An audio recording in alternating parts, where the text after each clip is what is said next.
నమస్తే D news కి స్వాగతం. నేను పద్మావతి. బులెటిన్ల ముందుగా హెడ్లైన్స్. ఉద్యోగులకు సీఎం చంద్రబాబు దీపావళి కానుక. నవంబర్ 1 నుంచి 1 డిఏ అమలయ్యేలా చర్యలు. పాకల బీచ్ శైవ క్షేత్రాలకు ఆర్టీసీ సర్వీసులు ప్రత్యేక ఏర్పాటు. వివరాలు వెల్లడించిన ఆర్టీసీ అధికారులు. నాడు నేడు కార్యక్రమంలో గత ప్రభుత్వం అనాలోచిత నిర్ణయం. వందలాది మంది విద్యార్థులకు నేడు శాపం. డి న్యూస్ ప్రత్యేక కథనం.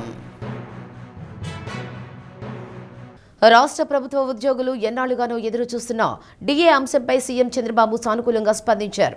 ముందుగా 1 డిఏ ఇవ్వాలని నిర్ణయించినట్లు ఉద్యోగ సంఘాల నేతలకు చెప్పారు.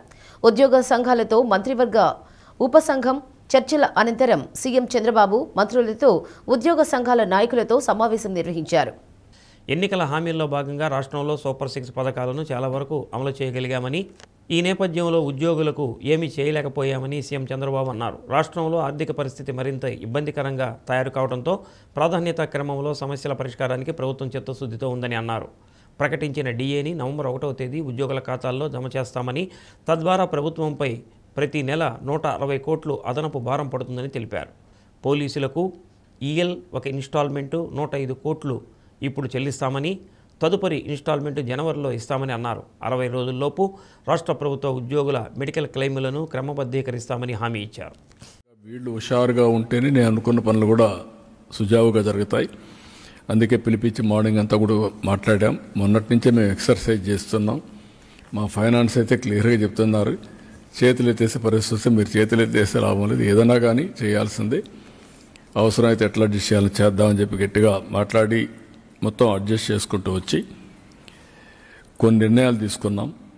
ఆ నిర్ణయాల్లో ప్రధానంగా 1 డిఏ ఇవ్వాలని నిర్ణయం చేశాం. నవంబర్ 1 నుంచి ఇంకొక 10 రోజులు ఉంది. నవంబర్ 1 అకౌంట్లో అడ్జస్ట్ చేసి ఈ 1 డిఏ ఇస్తాం. ఈ డిఏ నెలవారీగా 160 crores అవుతుంది. అది ఫస్ట్ ఫేజ్, అది క్లియర్ చేస్తాం. అదే సమయంలో ఇంకొక పక్క టీచర్స్ వీళ్ళందరూ ఉన్నారు, ఇప్పుడు ఇవ్వలేకపోతున్నాం. ఎర్న్ లీవ్ కూడా పోలీసులకు మాత్రం ఒక 1 ఇన్స్టాల్మెంట్ క్లియర్ చేస్తాం. 50-50 అంటే సగం 105 కోట్లు నవంబర్లో ఇచ్చి 105 కోట్లు జనవరిలో ఇస్తాం. జిల్లా ప్రజలందరూ ఎలాంటి ప్రమాదాలు జరగకుండా కుటుంబ సభ్యులతో సంతోషంగా జరుపుకోవాలని కలెక్టర్ రాజాబాబు ఆకాంక్షించారు. చీకటిపై వెలుగు, చెడుపై మంచి సాధించిన విజయానికి ప్రతీక దీపావళి అని అన్నారు. జిల్లా ప్రజలందరికీ కలెక్టర్ రాజాబాబు దీపావళి శుభాకాంక్షలు తెలిపారు. ప్రకాశం జిల్లా ప్రజలందరికీ దీపావళి శుభాకాంక్షలు. ప్రభుత్వం తరపున, జిల్లా యంత్రాంగం అందరి తరపున ప్రజలందరికీ శుభాకాంక్షలు తెలియజేస్తున్నాను. ప్రభుత్వం ఇచ్చేటువంటి అభివృద్ధి పథకాలు, వెల్ఫేర్ స్కీమ్స్ అన్నీ కూడా సక్రమంగా ఉపయోగించుకొని వాటి ద్వారా మీరందరూ కూడా లబ్ధి పొందాలని, ఈ దీపావళి మీ అందరికీ కూడా ప్రాస్పెరిటీని ఇవ్వాలని ఆ దేవుడిని ప్రార్థిస్తున్నాను. Thank you. దీపావళి పండుగ సందర్భంగా ఈ నెల 20వ తేదీ సోమవారం ప్రజా సమస్యల పరిష్కార వేదిక కార్యక్రమాన్ని తాత్కాలికంగా రద్దు చేస్తున్నట్లు కలెక్టర్ రాజాబాబు తెలిపారు. ప్రజలు ఈ విషయాన్ని గమనించి ప్రజా సమస్యల పరిష్కార వేదిక కార్యక్రమానికి సుదూర ప్రాంతాల నుండి రావద్దని విజ్ఞప్తి చేశారు. ప్రకాశం జిల్లాలో పర్యాటక ప్రాంతమైన పాకల్ బీచ్కు ఆర్టీసీ ఏర్పాటు చేసిన ప్రత్యేక సర్వీసులను నగరపాలక సంస్థ కమిషనర్ వెంకటేశ్వరరావు, డిఎం ఘట్టమనేని శ్రీనివాసరావుతో కలిసి ప్రారంభించారు. ప్రతి ఆదివారం ఒంగోలు, పొదిలి, మార్కాపురం డిపోల నుండి పాకల బీచ్కి ప్రత్యేక బస్సులు నడుపుతున్నట్లు డిఎం తెలిపారు. ఉదయం 7 గంటల నుంచి రాత్రి 8 గంటల వరకు ప్రతి గంటకు ప్రత్యేక బస్సులు అందుబాటులో ఉంటాయన్నారు. దైనందిన జీవితంలో ఒత్తిళ్ల నివారణకు, మానసిక ప్రశాంతతకు తీర ప్రాంత పర్యటన ఆహ్లాదకరంగా మారుతుందని కమిషనర్ వెంకటేశ్వరరావు అన్నారు. ఆర్టీసీ అధికారులు, సిబ్బంది కార్యక్రమంలో పాల్గొన్నారు.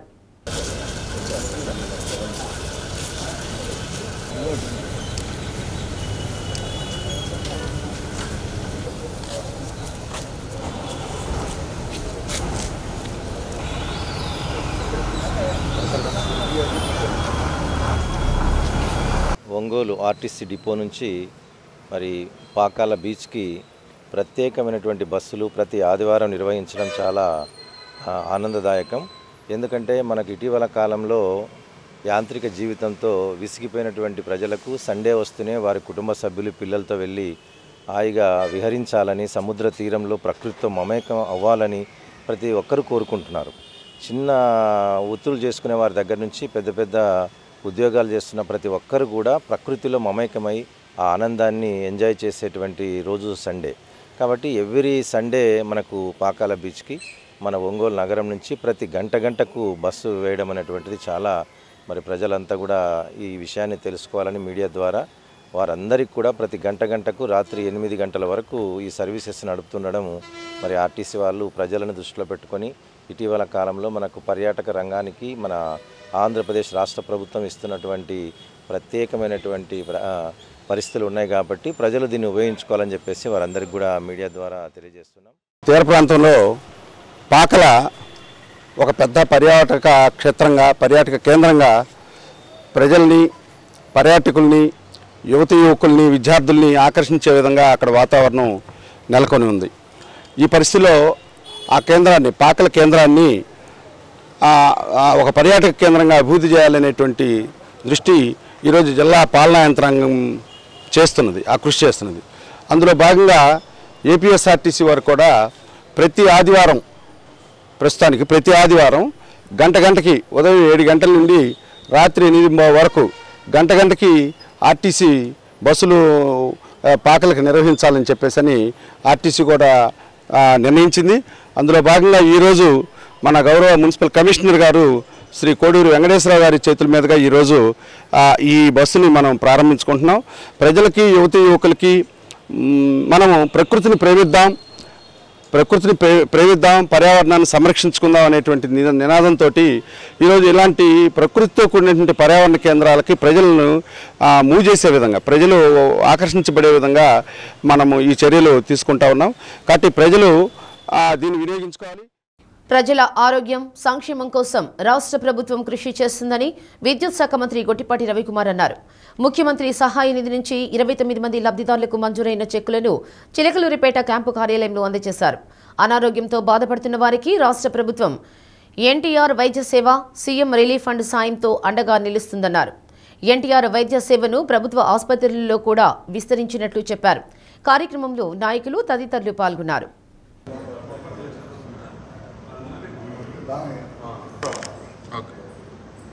బత్తుల అబ్రహం ముక్తేశ్వరం, సిరిగిరి సౌజన్య చూడం ముక్తేశ్వరం, సిరిగిరి సౌజన్య, కొమ్మతోటి సుజాత, బల్లికూర కొమ్మతోటి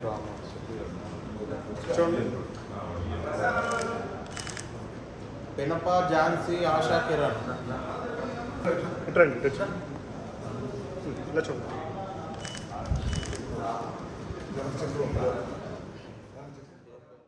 దీపావళి మందుల అమ్మకానికి ఒంగోలుకు చెందిన 42 మందికి తాత్కాలిక లైసెన్సులు మంజూరు చేసినట్లు డీఎస్పీ రాయపాటి శ్రీనివాసరావు తెలిపారు.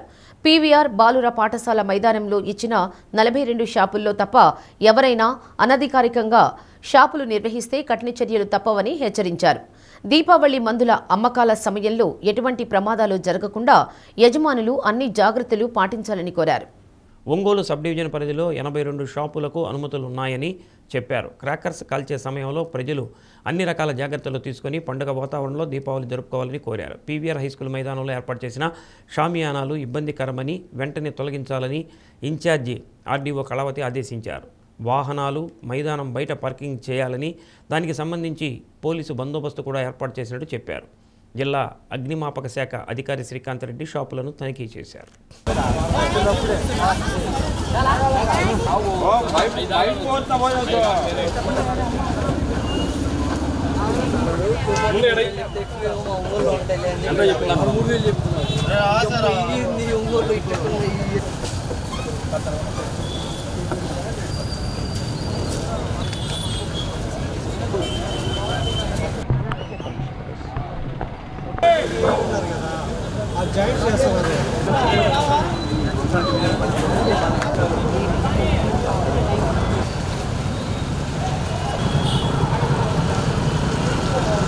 ఎవరు కూడాను అన్ఆథరైజ్డ్గా షాప్స్ పెట్టి ఈ ఫైర్ క్రాకర్స్ అమ్మటం కానీ అలాంటివి చేయొద్దు.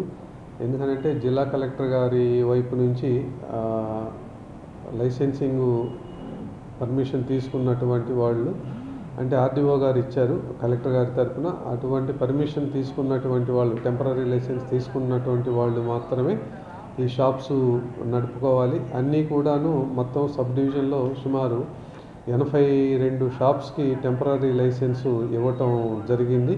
వాటిల్లో 82లో 42 వరకు మనకు ఒంగోలు టౌన్లోనే ఉన్నాయి. అన్నిటినీ కూడాను పీవీఆర్ స్కూలు ఓపెన్ గ్రౌండ్లో ఏర్పాటు చేయటం జరుగుతుంది. ఈ షాప్స్లో దగ్గరకు వచ్చేటటువంటి వాళ్ళు కూడాను అక్కడ పోలీసు బందోబస్తు డ్యూటీలో ఉన్నటువంటి పోలీసు స్టాఫ్ యొక్క పోలీసు సిబ్బంది సూచనలందరూ కూడాను పాటించాలని. ఎందుకనంటే ఏదైనా చిన్న ప్రమాదం కూడాను అది ఎక్కువ నష్టం కలగజేసేటటువంటి అవకాశం ఉంది. అందుకని పోలీసు సూచనలు తప్పనిసరిగా పాటించాలని చెప్పేసి కోరుకుంటూ, దీపావళి జరుపుకునే సమయంలో కూడాను అందరూ కూడాను పిల్లల్ని వాళ్ళంతటా వాళ్ళను వదిలేయటం కాకుండా పెద్దవాళ్ళు దగ్గర ఉండి అవి వాళ్ళు కాల్చేటటువంటి సమయంలో అవి పర్యవేక్షించుకోవాలని చెప్పేసి అందరూ కూడాను దీపావళి సంతోషంగా జరుపుకోవాలి. ఎవరికి ఎటువంటి ఆపద అపాయం జరగకూడదని చెప్పేసి కోరుకుంటూ అందరూ సంతోషంగా ఉండాలని చెప్పేసి పోలీస్ వైపు నుంచి అందరికీ కూడాను దీపావళి శుభాకాంక్షలు. అంటే షాప్కు మధ్య 3 మీటర్స్ ఉండాలి. 3 మీటర్స్ దాంతో వేసినారు. ఇంకా ఇవి షామేనాలు అయితే ఉండకూడదు. వాళ్ళకి ఏమంటే వర్షం వస్తూ ఉందని ప్రొటెక్షన్ కోసం వేసుకున్నారంట. కొంచెం ఎండ వస్తానే తీసేయమని చెప్పినాము. ఇంకా సేఫ్టీ వెహికల్ పార్కింగ్ దానికంతా గైడ్లైన్స్ ఇక్కడ పెట్టకూడదు, లోపల బయట పెట్టుకోవాలి వెహికల్ పార్కింగ్. ఇంకా ఎలక్ట్రిఫికేషన్ సరిగా వైరింగ్ అంతా చేసినారు. మళ్ళీ ఒకసారి రెక్టిఫై చూసుకొని ఎలక్ట్రిఫికేషన్ సరిగా ఉందో లేదో చూసుకుంటాము. పబ్లిక్ కూడా పార్కింగ్ అంతా బయట వదులుకోవాలి. మన ఒంగోలు పట్టణంలో పీవీఆర్ గ్రౌండ్స్లో మనం టెంపరీ క్రాకర్స్కి సంబంధించిన షాప్స్ అన్నిటికీ మనము లైసెన్స్ ఇవ్వడం జరిగింది. అదేవిధంగా మనం చెప్పిన సేఫ్టీ నామ్స్ షాప్స్ వాళ్ళు ఫాలో అవుతున్నారా లేదా అనేది మనం ఇక్కడ తనిఖీ చేయడానికి ఇప్పుడు మనం ఇక్కడికి విచ్చేయడం జరిగింది. ప్రతి షాప్కి 3 మీటర్స్ డిస్టెన్స్ మెయింటైన్ చేస్తున్నారా లేదా, 200 లీటర్స్ ఆఫ్ వాటర్ డ్రమ్స్లో పెడుతున్నారా లేదా, ఎక్స్టింగ్విషర్స్ పెడుతున్నారా లేదా, అదేవిధంగా శాండ్ పెడుతున్నారా లేదా, తర్వాత వైరింగ్ లాగినటువంటికి ఇన్సులేషన్ ఉందా లేదా అనేది మనం ఎన్ష్యూర్ చేయడానికి ఈ షాప్స్ అన్నింటినీ తనిఖీ చేయడం జరిగింది. అదేవిధంగా పెట్టిన ప్రతి షాప్కి మనం మన ఫైర్ డిపార్ట్మెంట్ తరఫున మనము ధృవీకరణ పత్రకం అదే ఎన్ఓసి ఇవ్వడం జరిగిందా లేదా అనేది కూడా అన్ని షాప్స్ దగ్గర తనిఖీ చేయడం జరిగింది.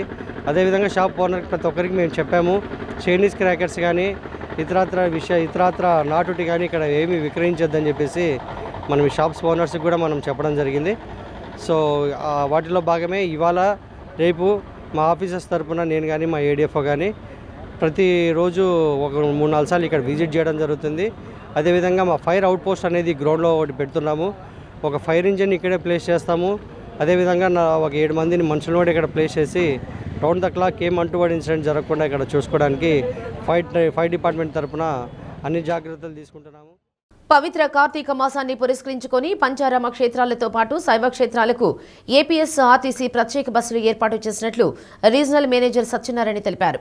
అరుణాచలం, శ్రీకాళహస్తి, శ్రీశైలం వంటి పుణ్యక్షేత్రాలతో పాటు పంచారామాలకు ఈ బస్సులను ఏర్పాటు చేయడం జరిగిందన్నారు. ఈ ప్రత్యేక బస్సులలో కూడా శ్రీ శక్తి పథకం అమలులో ఉంటుందని పేర్కొన్నారు. కార్తీక మాసం సందర్భంగా ప్రజలకు అరుణాచలం, శ్రీకాళహస్తి ఒకే రోజున దర్శించుకునే వెసులుబాటుగా అరుణాచలానికి ఒంగోలు, పొదిలి, మార్కాపురం నుంచి సూపర్ లగ్జరీ సర్వీసులు ఏర్పాటు చేయబడింది. ఈ సర్వీసులు ప్రతి శనివారం సాయంత్రం బయలుదేరి ఆదివారానికి అరుణాచలం చేరుకుంటే సోమవారం మార్నింగు అరుణాచలంలో అరుణాచలేశ్వరుని దర్శించుకొని అలాగే సాయంత్రం శ్రీకాళహస్తి వచ్చి శ్రీకాళహస్తీశ్వరుని దర్శించుకునే వెసులుబాటు ఏపీఎస్ఆర్టీసీ ప్రకాశం జిల్లా ఏర్పాటు చేయబడింది. దీన్ని ప్రయాణికులందరూ కూడా వినియోగించుకోవాల్సిందిగా ఆర్టీసీ తరఫున విజ్ఞప్తి చేస్తున్నాను. అలాగే మనకి పంచారామాలు అమరావతి, భీమవరం, పాలకొల్లు, ద్రాక్షారామం, సామర్లకోటకి సంబంధించి పంచారామాలు ప్రతి డిపో నుంచి కూడా అలాగే ఒంగోలు, కనిగిరి, గిద్దలూరు నుంచి బయలుదేరుతాయి. ఇవి 5 డిపోలను కవర్ చేసేసుకొని ప్రతి సోమవారం మార్నింగ్ 5 గంటలకల్లా అమరావతి చేరుకొని అక్కడ నుంచి మిగతా అన్ని పుణ్యక్షేత్రాలని సందర్శించుకొని మళ్ళా నైట్ అక్కడ బయలుదేరి మంగళవారం మార్నింగ్కి గమ్యస్థానానికి చేరుకునే విధంగా ఏర్పాటు చేయబడింది. ఈ సర్వీసులన్నిటికి కూడా ఆన్లైన్ రిజర్వేషన్ ఏర్పాటు చేయబడింది. ఇది 2000 నుంచి 2300 వరకు టికెట్ ధర ఒక్కొక్కరికి ఉంది. దీన్ని మన ప్రకాశం జిల్లా తరపున ఉన్న శైవ భక్తులందరూ కూడా వినియోగించుకోవాల్సిందిగా విజ్ఞప్తి చేస్తున్నాం. నకిలీ మద్యానికి ప్రభుత్వ స్టిక్కర్లు వేసి విచ్చలవిడిగా అమ్ముతూ కూటమి నాయకులు ప్రజాధనాన్ని దోచుకుంటున్నారని యర్రగొండపాలెం ఎమ్మెల్యే తాటిపర్తి చంద్రశేఖర్ ఆరోపించారు. అటువంటి వారిపై చర్యలు తీసుకోకపోగా అక్రమ కేసులు పెట్టి పక్కదారి పట్టిస్తున్నారని విమర్శించారు. వైసీపీ హయాంలో ఏర్పాటు చేసిన ప్రభుత్వ మద్యం దుకాణాల స్థానంలో ప్రైవేటు మద్యం దుకాణాలు ఏర్పాటు చేసి దోపిడీకి తెరతీశారన్నారు. గత ప్రభుత్వం మద్యం దుకాణాలు తగ్గించడంతో పాటు బెల్టు షాపులను పూర్తిస్థాయిలో నిషేధించిందని, కానీ నేడు రాష్ట్రంలో మద్యం దొరకని చోటు లేదని ఎద్దేవా చేశారు. ఇకనైనా ప్రభుత్వం అక్రమ మద్యం తయారీపై కఠిన చర్యలు తీసుకోవాలని డిమాండ్ చేశారు.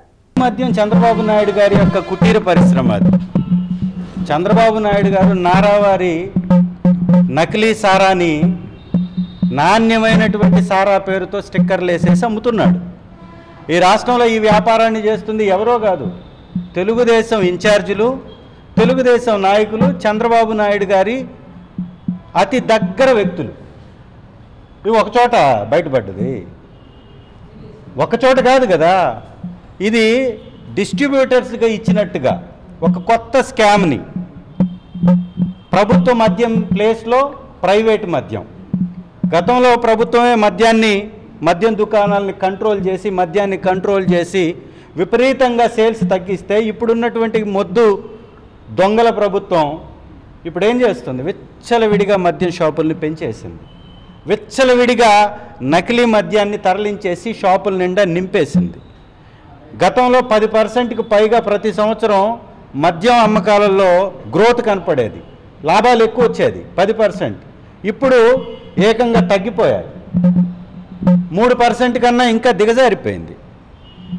ఇవాళ బార్ల లైసెన్సుల్ని ప్రభుత్వమే బయటికి వదిలితే ఒక్కడ బార్ లైసెన్స్ తీసుకోవడానికి బయటికి రాలా. ఎందుకంటే గుడని బడని లేక బడ్డీ కొట్టని సూపర్ మార్కెట్ అని ఏమీ సంబంధంలా ప్రతి చోట నారావారి కల్తీ బుడ్డి వెచ్చలవిడిగా అమ్ముతున్నారు. నాడు నేడు పేరుతో గత ప్రభుత్వం పాఠశాలల్లో చేపట్టిన చర్యలు కొన్ని చోట్ల విద్యార్థులకు వసతిలేమిగా మారాయి.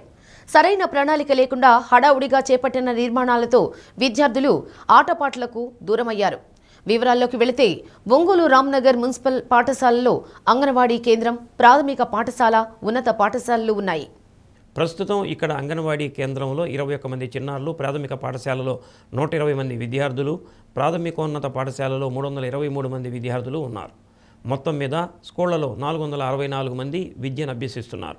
నాడు నేడు పథకం ప్రారంభానికి ముందు పాఠశాల ఆవరణలో విశాలమైన ఆట స్థలం ఉంది. అదనపు తరగతి గదుల పేరుతో చేపట్టిన నిర్మాణాల వల్ల ఆట స్థలం కనుమరుగైంది. ఉన్న కొద్దిపాటి స్థలం సరిగా ఉపయోగపడగా ఆటపాటలకు విద్యార్థులు దూరమవుతున్నారు. దీనివల్ల స్కూల్ గేమ్స్ ఫెడరేషన్, విద్యాశాఖ నిర్వహించే క్రీడా పోటీలకు రామ్నగర్ మున్సిపల్ హైస్కూల్ విద్యార్థులకు ప్రాధాన్యత లభించడం లేదు.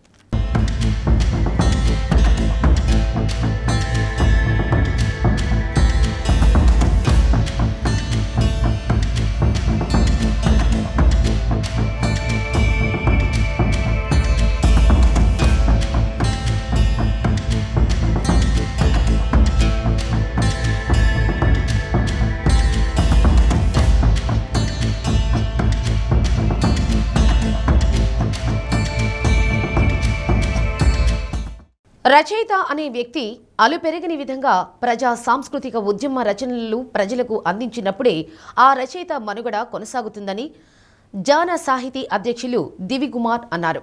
ఒంగోలు తరిమెళ్ల నాగిరెడ్డి భవన్లో ప్రజా సాహితీ ఆధ్వర్యంలో కొత్తపల్లి రవిబాబు రచించిన అనేక రచనలను పుస్తక రూపంలో ఆవిష్కరించారు. ప్రజా సాహితీ ప్రధాన సంపాదకులు కొత్తపల్లి రవికుమార్ చైనా రచయిత లూషన్ తన వైద్య వృత్తిని కూడా పక్కన పెట్టి ప్రజలకు సంబంధించిన సాంస్కృతిక ఉద్యమం అవసరమైన ఉద్దేశంతో ప్రజలకు అందించిన సాహిత్యాన్ని అందించి ఎంతో మందిని మేల్కొల్పారని ఆయన వర్ధంతి సందర్భంగా ఈ పుస్తకాన్ని ఆవిష్కరించడం జరుగుతుందన్నారు. కార్యక్రమంలో జాన సాహితీ నాయకులు, రచయిత డాక్టర్ జీవి కృష్ణయ్య, ఖాదర్ బాషా, ప్రసన్న, సభ్యులు పాల్గొన్నారు. అనేక వ్యాసాలు విస్తృతంగా ఆయన సాహిత్యంలో సగానికి పైగా వ్యాసాలే ఉన్నాయి అనేది నేను నోషన్ నుంచి మనం నేర్చుకోవాల్సిన అనేక అంశాలు మనం ఏ విధంగా మనం అభివృద్ధి కావాలి, ఇవన్నీ కూడా వీటిని ఏ విధంగా అర్థం చేసుకోవాలి, ఇవన్నీ కూడా రవిబాబు గారు సీరియస్గా ఫాలో అవుతాం. Thank you. ప్రాశస్త్యాన్ని ప్రాముఖ్యతను మరి ప్రసన్న ఇప్పుడున్న పరిస్థితులు మనం మాట్లాడుకోవడం అనేటువంటిది ఎంత అవసరం అనే ఈ ఆర్థిక సంస్కరణలు ఘాటు ఒప్పందాలు, ఈ ఒప్పందాలు జరిగిన నేపథ్యము, ఆ సందర్భంగా పివి నరసింహారావు సంతకం పెట్టి ఆహ్వానించడం ద్వారా ఒక నూతన ఆర్థిక విధానాలు, సాంస్కృతిక విలువలు మన జీవితాల్లోకి ప్రపంచవ్యాప్తంగా వచ్చినాయి. అందులో భాగంగా భారతదేశ ప్రజల మీద కూడా ఉద్దబడినటువంటి పరిస్థితి మనకు తెలుసు. LPC, liberalisation, privatisation, globalisation. ఈ ఎల్పిసిని తీసుకొచ్చిన సంవత్సరం 1991. ఇదే ఉదారవాదం, సరళీకరణ, ప్రైవేటీకరణ, వీటన్నిటినీ మనకు నెత్తిన రుద్దారు. చాలామంది సాధారణ మేధావులు, కుహనా మేధావులు, మధ్యతరగతి మేధావులు, పాలక వర్గాలకు అనుకూలంగా భాగాలు ఉదేరిన మేధావులు అనేక మంది ఇవన్నీ మంచియే కదా, ఉదారవాదం అంటే మంచిదే కదా, ఉదారంగా ఉండడం. ఎవరి పట్ల ఉదారంగా ఉండడం? పెట్టుబడిదారుల పట్ల ఉదారంగా ఉండడమే ఇది ఉదారవాదం. సామాన్యులకి, ప్రజలకి, కార్మికులకి, కర్షకులకి, శ్రమజీవులకి ఏమాత్రం ఉదారం కాదు. పెట్టుబడిదారుల కోసం ప్రవేశపెట్టిన ఉదారవాదం ద్వారా వాళ్ళకు కావాల్సినటువంటి రాయితీలు, వాళ్ళకు కావాల్సినటువంటి అన్ని రకాల సకల సౌకర్యాలను కలుగజేయడమే ఉదారవాదం యొక్క ఉద్దేశం. ప్రజాసాహితీ పత్రిక ప్రధాన సంపాదకులైన కొత్తపల్లి రవిబాబు గారి రచనలు 2వ సంపుటి ప్రజా సాహిత్య సాంస్కృతికోద్యమం ఇతర వ్యాసాలు, దీనికి పరిచయ సభ పెట్టాము. సందర్భం ఏమిటంటే అక్టోబర్ 19 లూషన్ అనేటటువంటి ఒక ప్రపంచ ప్రఖ్యాతి చెందిన చైనా రచయిత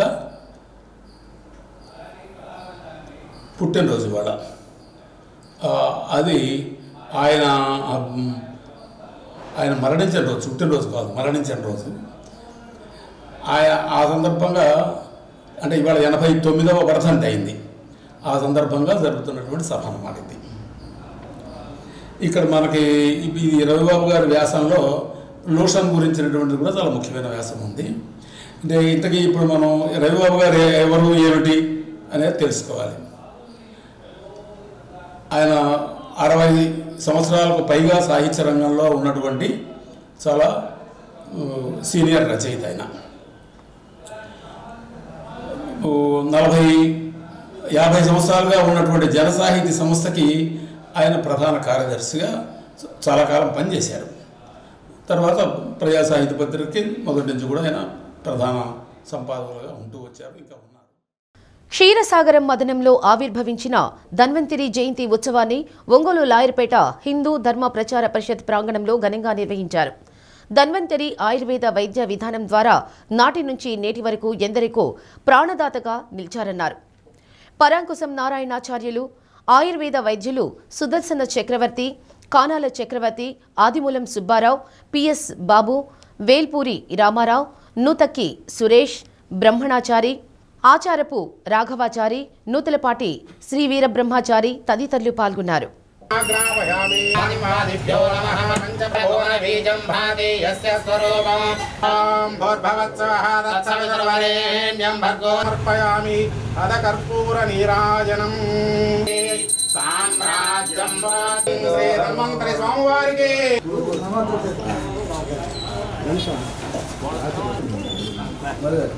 వస్తున్నా వేద అమృతేనామృతాంబురేతి బ్రాహ్మణ పౌరుషేయ ఉద్ధరేదో బ్రాహ్మణ నిరసరి సరి సరి సరి మా గిరిమా నిరసరి సరి మా సరి మత్ గిరిమత్ నిర. ధన్వంతరి జయంతి సందర్భంగా ఇక్కడ బ్రహ్మంగారి ధర్మ ప్రచార పరిషత్ దగ్గర ఈ ఆఫీస్లో జరుపుకోవడం జరుగుతుంది. గత సంవత్సరం కూడా ఈ కార్యక్రమాలు చేశాం. ఈ సంవత్సరం ప్రత్యేకం ఏంటంటే పరాంకుశం నారాయణాచార్యులు వారు ప్రముఖ వైద్యులు, ఆయుర్వేద వైద్యులుగా రిటైర్ అయిన వ్యక్తి. వారికి కూడా ఈరోజు సన్మాన కార్యక్రమం పెట్టుకున్నాం. ఈ కార్యక్రమానికి ప్రముఖ చక్రవర్తి గారు రామకృష్ణ చక్రవర్తి గారు, వారి నాన్నగారు ఆయన ఘోష్ హాస్పిటల్ డాక్టర్గా సుపరిచితులు, అందరికీ సుపరిచితులు. వారు అక్కడ కానాల చక్రవర్తి గారు, అక్కడ మా సంఘ పెద్దలు పిఎస్ బాబు గారు, రామారావు గారు, వీళ్ళందరూ కూడా ఈ కార్యక్రమానికి వచ్చినందుకు వారికి కూడా ధన్యవాదాలు తెలుస్తూ మా సన్మానాన్ని అంగీకరించి ఒప్పుకున్నందుకు సార్కి కూడా మేము ప్రత్యేక అభినందనలు, ధన్యవాదాలు. ఈ ఆయుర్వేదం మన సృష్టికి మానవులు ఎప్పుడైతే సృష్టి కలిగించాడో అప్పటి నుంచే కూడా ఈ మూలికలు, ఈ వృక్ష సంపదని భగవంతుడు సృష్టించి మనకి ఆయురారోగ్యాలు కలగటానికి భగవంతుడు సృష్టించినటువంటి ఈ ఆయుర్వేద వైద్యం, దేవ వైద్యం అంటారు. ఆయుర్వేదానికి మూల పురుషుడు ధన్వంతరి భగవానుడు. ప్రతి ఒక్కడు ఈ ధన్వంతరి పూజ వల్ల అందరికీ ఆయురారోగ్య ఐశ్వర్యాలు కలుగుతాయి. అనారోగ్యంగా ఉండే వాళ్ళకు కూడా ఈ ధన్వంతరి యొక్క కటాక్షం లభిస్తే వాళ్ళకి ఆరోగ్యం కలుగుతుంది. అందుకని ఈ ధన్వంతరి జయంతి రోజు ఇటువంటి మన పూజా కార్యక్రమం జరుపుకోవడం చాలా గొప్ప విశేషమైన విషయం. ఎక్కువ గొప్పదని చెప్పాలంటే చాలా గొప్పది. వ్యాధులు రాకుండా ఉండడానికి కూడా ఆయుర్వేదం యొక్క దినచర్యాన్ని ఒకటి స్వస్థవృత్తమని పెట్టారు. బ్రాహ్మముహూర్తం నిద్ర లేవటం, దంతధావనం, ఇవన్నీ కూడా సకాలంలో ఆహార విహారాలు, వీటి వల్ల మానవుడు ఆరోగ్యరీత్యా ఎక్కువ అనారోగ్యం పడకుండా ఆరోగ్యాన్ని బాగా కాపాడుకోవడానికి అనేక మార్గాలు తిప్పారు. ఉదాహరణ చెప్పాలంటే మనకి డయాబెటీస్ వస్తుంది. డయాబెటీస్ వ్యాధి రాకుండా ఉండడానికి మనకు ఆయుర్వేదంలో మానవ నిదానంలో ఆస్యాసుకం స్వగ్రం సుఖం దధీని యామేవుదకను ప్రసాదటయాంసి నవాన్నపానం గొడవైకృతంచ. ప్రకాశం జిల్లాలో మెగా డిఎస్సి ద్వారా ఎంపికైన ఉపాధ్యాయులకు బోధనా సామర్థ్యాలు చాలా బాగున్నాయని జిల్లా విద్యాశాఖ అధికారి కిరణ్ కుమార్ వెల్లడించారు. జిల్లాలో 617 మంది నూతన ఉపాధ్యాయులు తమకు కేటాయించిన పాఠశాలల్లో విధులు నిర్వహిస్తున్నారని తెలిపారు. కొన్ని పాఠశాలల్లో నూతన ఉపాధ్యాయుల బోధనా విధానాలను తాను స్వయంగా పరిశీలించినట్లు చెప్పారు. భవిష్యత్తులో విద్యార్థుల్లోని సృజనాత్మకతను గుర్తించి ఎప్పటికప్పుడు అధునాతన అంశాలపై కూడా బోధించి పాఠశాలకు ప్రభుత్వానికి మంచి పేరు ప్రతిష్టలు తీసుకురావాలని డీఈఓ ఆకాంక్షించారు. నాట్ జాయిన్ డ్యూటీస్ ఒకళ్ళు ఈ విధంగా అందరూ కూడా జాయిన్ అవ్వడం జరిగింది. నేను కూడా గిద్దలూరు అలాగే కొమరూలు వీటికి సంబంధించినటువంటి పాఠశాలను కొన్ని సందర్శించడం జరిగింది. ఈ ఏపీ మెగా డిఎస్సి 2025కి సంబంధించినటువంటి అభ్యర్థులు ఎవరైతే ఉన్నారో డిఎస్సికి సంబంధించిన పోస్టులు ఎవరికైతే వచ్చాయో వాళ్ళందరూ కూడా లెసన్ ప్లాన్స్కి సంబంధించి కానీ టీఎల్ఎంకి సంబంధించి కానీ చాలా చక్కగా చేయడం జరిగింది. అది స్వానుభవంగా నేను చూశాను. ఇదే విధానాన్ని అలాగే ఇదే మరి ఉల్లాసాన్ని, ఇదే ఉత్సాహాన్ని, ఇదే విధంగా మంచి అంటే విద్యార్థులకి వాళ్ళ యొక్క లెర్నింగ్ అవుట్కమ్స్ విద్యార్థులు చేరే విధంగా అభ్యసన ఫలితాలు అనొచ్చు, మనం వాటిని విద్యా ప్రమాణాలు అనొచ్చు. కాబట్టి ఈ స్పెసిఫిక్ లెర్నింగ్ అవుట్కమ్స్ని విద్యార్థులు చేరే విధంగా వీళ్ళు చక్కగా పాటుపడుతున్నారు. భవిష్యత్తులో కూడా మరి ఆ స్కూల్కి సంబంధించినటువంటి హెచ్ఎంస్ కానీ సీనియర్ ఉపాధ్యాయుల యొక్క ఆధ్వర్యంలో వాళ్ళ యొక్క అకాడమిక్ గైడెన్స్ తీసుకొని మీరంతా కూడా ఇంకా చక్కగా పాఠశాలని ఫలిడబిలిటెడ్ చేస్తారని చెప్పేసి నేను అనుకుంటున్నాను. ఎందుకంటే భవిష్యత్తులో ఈ స్కూల్ అసిస్టెంట్స్ కానీ లేకపోతే ఎస్జిటిస్ కానీ భవిష్యత్తులో ప్రమోషన్స్ వస్తాయి. మరి వచ్చినప్పుడు పాఠశాలను తీర్చిదిద్దాలంటే మీరు ఎప్పటి నుంచే మీ ముందున్నటువంటి సీనియర్స్ ఎవరైతే ఉన్నారో వాళ్ళ యొక్క అడుగుజాడల్లో నడవడం కానీ, అకాడమిక్ గైడెన్స్ తీసుకోవడం కానీ, అకాడమిక్ ఇన్పుట్స్ తీసుకోవడం కానీ, అలాగే హెచ్ఎం చెప్పేటువంటి పనులను తూచా తప్పకుండా పాటించడం కానీ, అలాగే ఎంఏఓ గారికి విధేయతగా ఉండటంలో కానీ, అలాగే డిప్యూటీ డిఓస్ ఎవరైనా విజిట్ చేసినప్పుడు మీరు చక్కగా పాఠాలు చెప్తున్నారు అనేటువంటి ఇదే ధోరణిని మీరు భవిష్యత్తులో కూడా కొనసాగించాలని చెప్పేసి మన పాఠశాలని తీర్చిదిద్దాలని చెప్పేసి ప్రభుత్వానికి మంచి పేరు తీసుకురావాలని చెప్పేసి నేను కోరుకుంటున్నాను. Addanki YCP incharge doctor Chintalapudi Ashok Kumar, party పరిశీలకులు కర్నేటి వెంకట ప్రసాద్ సమక్షంలో 5వ వార్డ్ రాజీవ్ కాలనీలో కోటి సంతకాల ప్రజా ఉద్యమం కార్యక్రమం నిర్వహించారు. బాపట్ల జిల్లా పార్టీ ఉపాధ్యక్షులు జ్యోతి హనుమంతరావు, పట్టణ పార్టీ అధ్యక్షుడు కాకాని రాధాకృష్ణమూర్తి, పలువురు స్థానిక నాయకులు, కార్యకర్తలు పాల్గొన్నారు. సంతకాల కార్యక్రమాన్ని అన్న చేతుల మీదుగా ఈ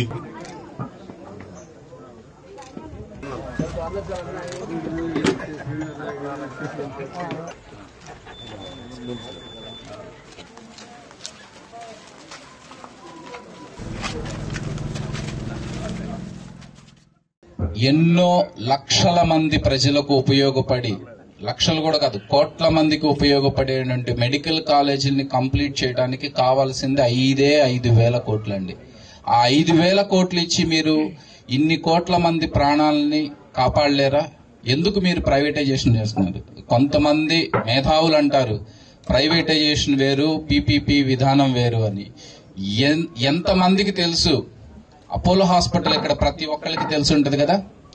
ఉమ్మడి రాష్ట్రంలో అపోలో హాస్పిటల్ మొట్టమొదటిసారిగా పెట్టినప్పుడు వాళ్ళకి ఏ మోడల్లో హాస్పిటల్ స్థాపించడానికి భూమి అలాట్ చేశారో మీరందరూ ఒక్కసారి వెళ్ళి గమనించండి. ఆ రోజు ఉచిత భూమి ఇస్తూ 15% పేదలకు ఉచితంగా వైద్యం చేయాలి అనేది ప్రతి ఒక్కళ్ళు అనుకున్నారు. కానీ ఎంతమందికి అపోలో హాస్పిటల్స్ లో ఉచిత వైద్యం చేస్తున్నారు మీరు ఒక్కసారి ఆలోచించండి. ఇప్పటికైనా సరే ప్రభుత్వం కళ్ళు తెరిచి ఈ ప్రైవేటైజేషన్ ని వెంటనే ఆపకపోతే గనక మా ఉద్యమాన్ని ఇంకా మరింత ఉధృతంగా ముందుకు తీసుకెళ్తాం. అద్దంకి పట్టణ వైసీపీ అధ్యక్షుడు కాకాని రాధాకృష్ణమూర్తి, ఎస్సీ సెల్ అధ్యక్షుడు లక్కెనబోయిన రవి, చిట్టెబోయిన శ్రీనాథ్, దొండపాటి వెంకట్రావు ఆధ్వర్యంలో 13వ వార్డుకు చెందిన ముస్లిం, యాదవ, ఎస్టీ వర్గాలకు చెందిన 50 కుటుంబాలు వైసీపీలో చేరారు. నియోజకవర్గ incharge doctor Chintalapudi Ashok Kumar party కండువాలు కప్పి సాదరంగా ఆహ్వానించారు. కార్యక్రమంలో స్థానిక నాయకులు, కార్యకర్తలు పాల్గొన్నారు.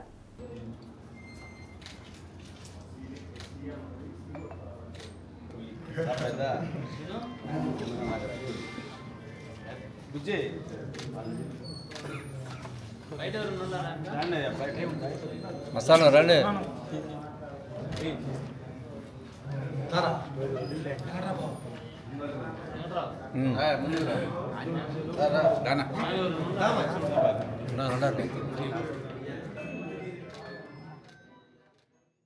బులెటిన్ ముగించే ముందు హెడ్లైన్స్. ఉద్యోగులకు సీఎం చంద్రబాబు దీపావళి కానుక. నవంబర్ 1 నుంచి 1 DA అమలయ్యేలా చర్యలు. పాకల బీచ్, శైవ క్షేత్రాలకు ఆర్టీసీ సర్వీసులు ప్రత్యేక ఏర్పాటు. వివరాలు వెల్లడించిన ఆర్టీసీ అధికారులు. నాడు నేడు కార్యక్రమంలో గత ప్రభుత్వం అనాలోచిత నిర్ణయం. వందలాది మంది విద్యార్థులకు నేడు శాపం. డి న్యూస్ ప్రత్యేక కథనం. డి న్యూస్లో నేటి మాట. సంతోషం ఉన్న చోటుకు మనం వెళ్లడం కాదు, మనం ఉన్న చోటకే సంతోషాన్ని సృష్టించుకోవాలి.